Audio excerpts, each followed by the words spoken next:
Picture the scene. You're on a date. Things are going okay. You decide it's time to deploy your secret weapon. That killer joke you know is hilarious. You deliver it with perfect timing, lean back, waiting for the explosion of laughter, and get silence. Utter, awkward, soul-crushing silence. Maybe a forced half smile. Or worse, the look. The one that says, "Did you really just say that?" We've all felt that icy cringe, that moment where intended wit morphs into disastrous awkwardness. Humor can be a superpower in dating, forging instant connection and showing off your sharp mind.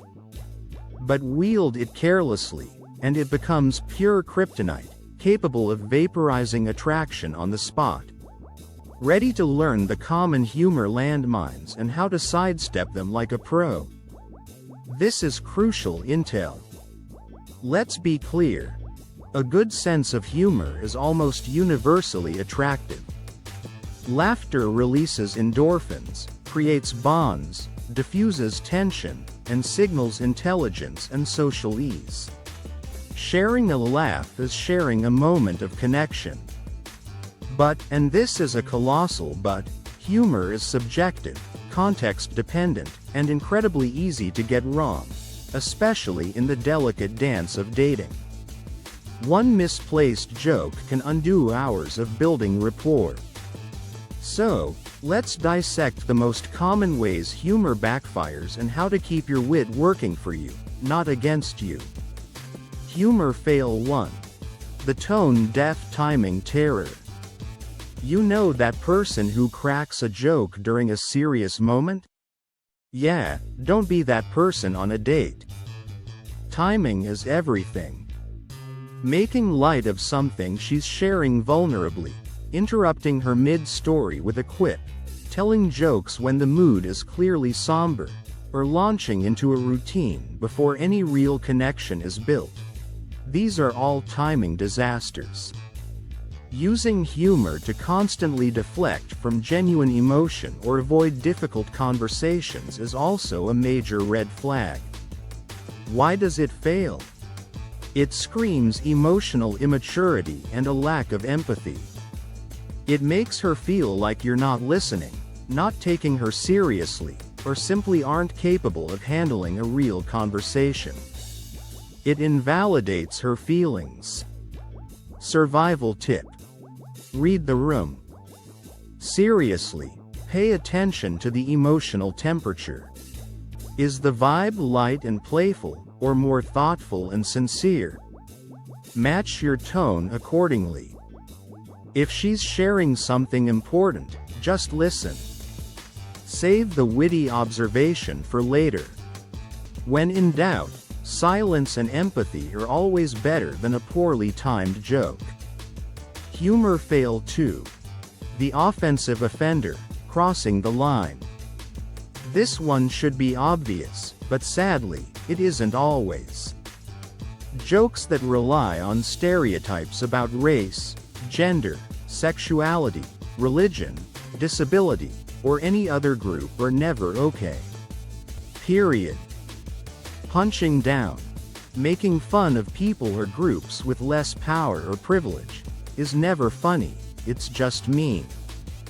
Jokes about sensitive topics like trauma, violence, or tragedy are also firmly in the danger zone. This category also includes negging, those backhanded compliments or subtle put-downs disguised as playful teasing. And unless you have a very strong, established rapport where playful ribbing is mutually enjoyed, avoid making jokes at her expense. Why does this fail so catastrophically? It reveals deeply unattractive qualities: prejudice, ignorance, insecurity, lack of empathy, or outright cruelty. It instantly destroys any sense of safety or trust. It's a giant flashing neon sign pointing to bad character. And remember, context matters hugely. especially in diverse places like Singapore or interacting globally. What you think is harmless might be deeply offensive based on someone else's background or experiences. Survival tip. The golden rule? If your joke needs to put someone else down to get a laugh, it's not a good joke. If it touches on stereotypes or sensitive identity issues, just don't. If you even have a tiny inkling it might be offensive, ditch it. Stick to humor that unites, not divides, observational wit about shared experiences, light self-deprecation. Don't overdo it. Clever wordplay, or finding humor in everyday absurdities. Keep it positive, keep it kind, keep it inclusive. Humor fail 3. The clueless cue misser. You told a joke. It didn't land. Okay, it happens. But what do you do next? The cue misser either doesn't notice the lack of laughter or, worse, doubles down, repeating the joke or trying similar ones that also fall flat. They completely miss the non-verbal signals. The polite but strained smile, the eyes glazing over, the quick change of subject, the glance at the watch. They keep pushing their brand of humor even when it's clear she's not enjoying it. Why does this fail? It demonstrates a profound lack of social awareness and emotional intelligence. It makes you seem oblivious, self-absorbed, or just plain annoying. You're performing at her, not connecting with her. Survival tip. Calibrate. Pay active attention to her reactions. Watch her face, her body language. Listen to her responses. If a joke bombs, acknowledge it lightly, oof, tough crowd, or, all right, moving on, and change tack. Don't force it. Try to get a feel for her sense of humor. Does she appreciate dry wit? Puns? Silliness? Observational humor? Adapt your approach. Connection happens when the laughter is shared. Humor fail 4. The non-stop stand-up wannabe. This is the person who thinks the date is their personal open mic night. Every sentence has to be a setup or a punchline. They're constantly on, firing off jokes, quips, sarcastic remarks, maybe even doing impressions. Serious conversation? Vulnerability? Genuine connection? No time for that.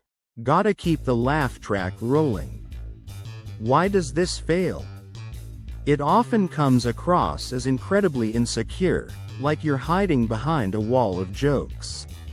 It prevents any real emotional depth from developing. It can be exhausting to be around someone who's constantly performing. And it signals you might not be taking the date, or her, seriously. Survival tip. Relax. Let humor emerge naturally from the conversation, don't force it into every gap. Balance your wit with sincerity. Show genuine interest in her, share something real about yourself. It's okay, essential, even, to have moments that aren't funny. Remember, the goal is connection, not just laughs per minute. Humor fail 5. The inside joke intruder. You and your buddies find jokes about niche video games, obscure theoretical physics concepts, or that one time Dave did that hilarious thing absolutely hysterical. Great. But dropping those references constantly on a first or second date with someone who doesn't share that specific context? Not so great. Why does it fail? It's exclusionary. It makes her feel confused, left out, or like you're not making an effort to find common ground. It signals you're more interested in your own world than in connecting with hers. Survival tip. Keep your humor relatable, especially early on. Focus on shared experiences, observations about the situation you're both in, or universal human foibles. If you discover a shared niche interest down the line, then maybe some gentle, specific humor can work. But initially, make sure your jokes invite her in, rather than shutting her out. So, how do you wield the power of humor effectively and respectfully in dating? Recap the golden rules. Know your audience, pay attention to her. Timing is crucial. Read the emotional context. Keep it kind. No punching down. Avoid sensitive or potentially offensive topics. Read the room. If it falls flat, pivot. Be authentic. Let your natural humor shine, but filter it through respect and awareness. It's about enhancing connection, not just getting a chuckle. Humor is a potent ingredient in the chemistry of attraction. Used masterfully, it can create warmth, build rapport, and make interactions incredibly fun. But misused, through bad timing, offensive content, or social obliviousness, it can be a lethal date killer. Aim for shared laughter and genuine connection, not just a solo performance. Think before you quit, watch for her reaction, and maybe, just maybe, you'll avoid that soul-destroying cringe and actually use humor to build something real.